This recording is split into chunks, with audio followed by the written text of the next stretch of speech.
Hi guys, কাল থেকে শুরু হয়েছে আমাদের এখানে ডুয়ার্স মেলা। তো আজ ভাবলাম যে না একটু ঘুরে আসি। তো সন্ধেবেলা বেরিয়ে ১ কাপ চা খেয়ে তারপর চলে গেলাম ডুয়ার্সে। এই ডুয়ার্সের সাথে যে আমাদের একটা ইমোশন জড়িয়ে আছে সেটা আমাদের এখানে যারা থাকে তারাই হয়তো বলতে পারবে। অন্য মেলা একদিকে আর ডুয়ার্স মেলাটা আমাদের কাছে টোটালি অন্যদিকে। তো টিকিট-ফিকিট কেটে ঢুকে পড়লাম ডুয়ার্সে। দেখছি যে এবার অন্যবারের থেকে হয়তো বড় করেছে। করেছে কিনা জানি না, বাট আমার মনে হয়েছে যে হয়তো বড় করেছে।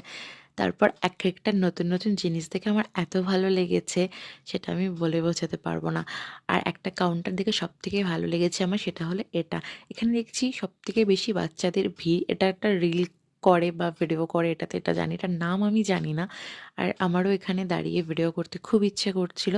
বাট দেখলাম সব বাচ্চা-কাচ্চারাই উঠছে, উঠে ভিডিও করছে। তাই ভাবলাম যে না, আমি আজকে আর ভিডিও করব না। যেদিন দেখব যে আমার বয়সী কেউ এখানে দাঁড়িয়ে ভিডিও করছে